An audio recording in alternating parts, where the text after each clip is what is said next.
Hello, I'm Camelia. You're watching KiniNews.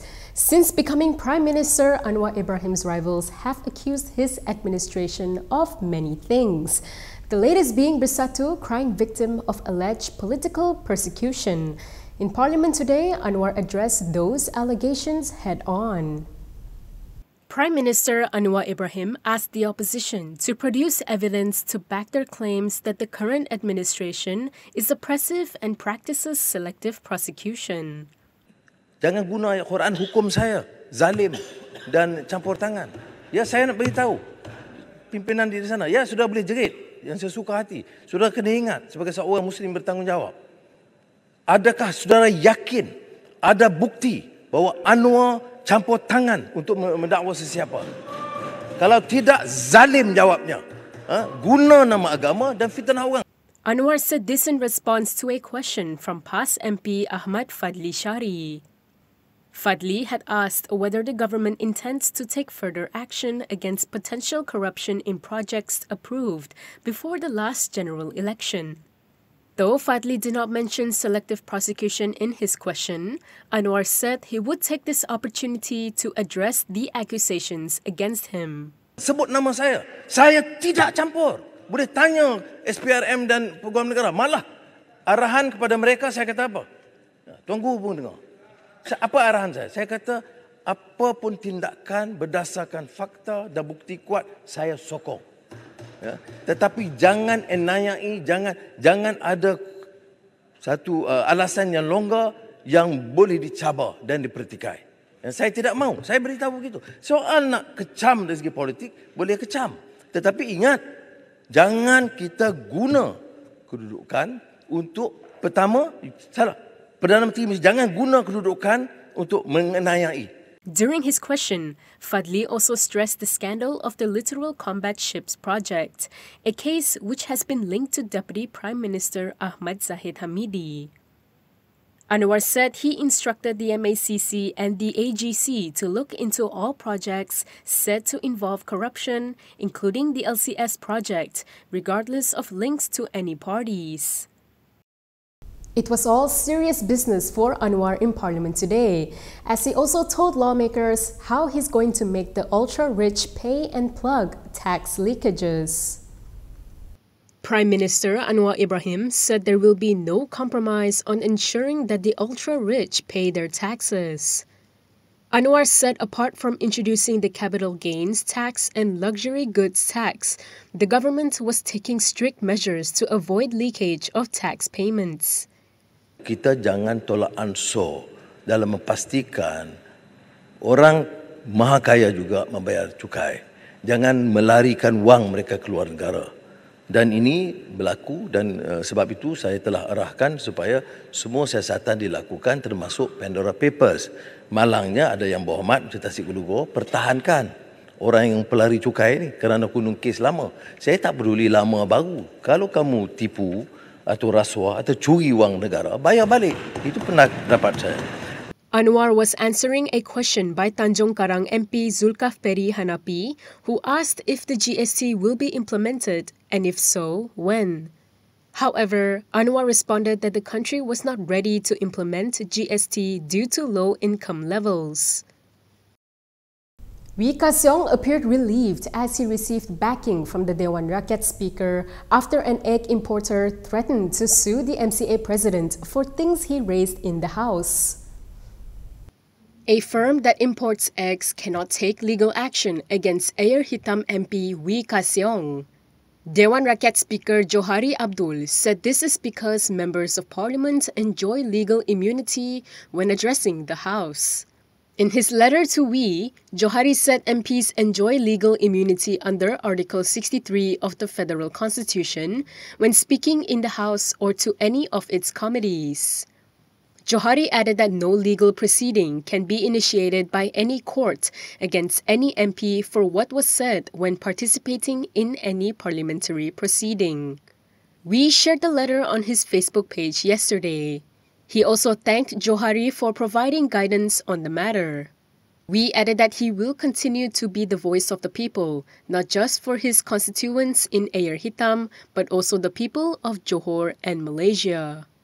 Johari had responded to Wee's letter dated March 6, in which Wee sought the Speaker's advice on a letter of demand he received from JNE Tech Sendirian Berhad.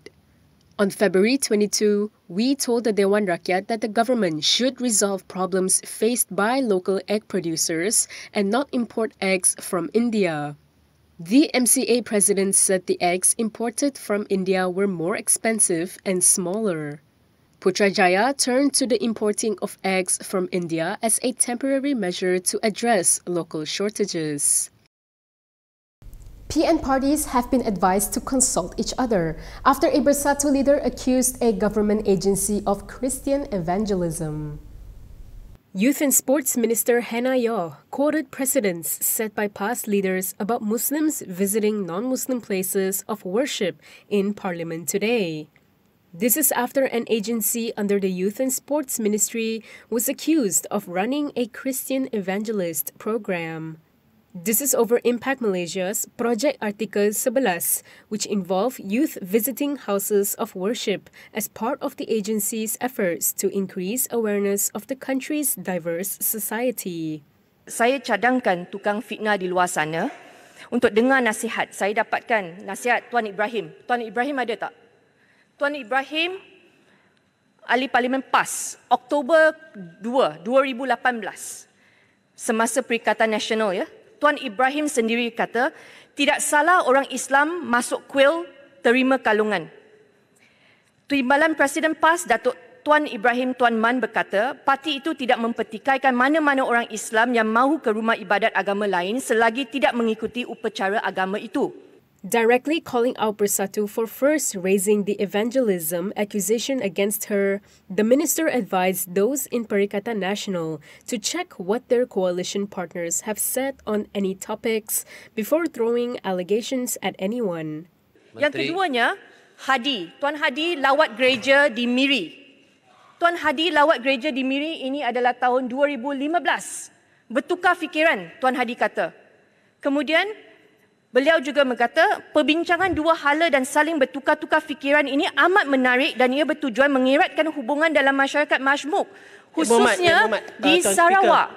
Dan akhir sekali, beliau kata Islam adalah agama perdamaian dan PAS sebagai sebuah parti yang terbuka mengambil pendekatan aman sejahtera dan mengamalkan politik matang. It was previously reported that Bersatu leader Badrul Hisham Shaharin claimed that Impact Malaysia was running a Christian evangelist program under the new minister. Impact Malaysia has since denied the claims of evangelism, and Yeoh's officer has also lodged a police report against Badrul for slandering her and her ministry. As a former Selangor State Assembly Speaker for 5 years and an Assembly person for 10 years before becoming an MP, Yeoh said she is very familiar with the federal constitution, which recognizes Islam as the federal religion. Zahid is UMNO president, and by the look of things, he's going to remain there for some time. And now he wants members to fall in line. UMNO President Ahmad Zahid Hamidi has reminded party members to respect all decisions made by the party leadership. He said members should respect party decisions, even if they have different opinions. He said party members should also not disclose confidential party matters, especially minutes of meetings. Zahid added that every appointed Supreme Council member takes an oath of secrecy. The Deputy Prime Minister said this at a ceremony to introduce candidates for the posts of Permanent Chairperson, Permanent Deputy Chairperson, Vice Presidents and Supreme Council for the UMNO elections 2023 to 2026 at the Negeri Sembilan level today. He also urged victorious candidates in the party polls to cooperate and not to be involved in any plots to topple the current government. Zahid said members should not conspire with the enemies within.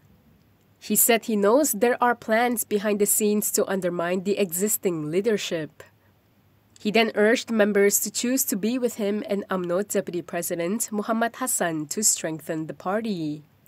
He also explained that UMNO's decision to join the unity government was to consolidate UMNO's position in national politics and avoid creating factions which could affect the country's harmony.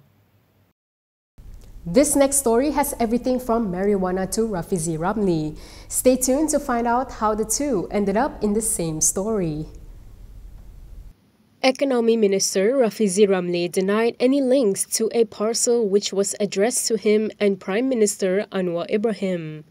The parcel was suspected to contain cannabis extract. Speaking at a press conference in Parliament today, he said it was a waste to deliver such goods. It's sent to the office and then, I don't open it myself. It's addressed to the Prime Minister and myself.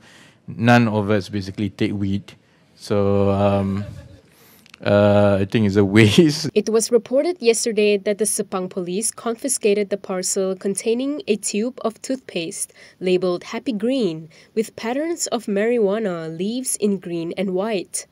The police confiscated the parcel on Friday at a courier company in Pulau Meranti, Sepang, Selangor. The police discovered that the item was brought through an online shopping platform using an address in Indonesia. The case is being investigated under Section 6 of the Dangerous Drugs Act 1952 by the Putrajaya Police's Narcotics Division. Section 6 deals with restrictions on the possession of raw opium, coca leaves, poppy straw, and cannabis. PAS leaders did not attend the Bersatu Annual General Assembly last weekend. However, leaders have assured that the ties between the two parties are stronger than ever. Perikatan Nasional leaders are insisting there is no friction between Bersatu and PAS. In fact, Bersatu Supreme Council member Muhammad Faiz Naaman said the two PN parties are getting closer. He added that speculation about the status of the relationship between Bersatu and PAS was answered by a PAS leader himself yesterday. Yesterday, PAS Deputy President Tuan Ibrahim Tuan Man dismissed rumors circulating among politicians that the party was planning to leave PN. The PAS leader denied ever hearing such a thing. It is not clear how the rumor started and Malaysia Kini was not able to confirm its authenticity. However, the rumors were rampant after top PAS leaders did not attend the Bersatu annual general meeting held over the weekend. Asked about this, Tuan Ibrahim said it was just a matter of scheduling conflicts. Meanwhile, Faiz said Bersatu always appreciates and understands its friends in the PN coalition. And that is all from me today. For more stories, you can go to KiniTV.com. You can also follow us on Instagram, Twitter, YouTube, and Facebook for the latest news updates. If you would like to support independent media, do consider subscribing to MalaysiaKini.com. I'm Kimilia. Thanks for watching.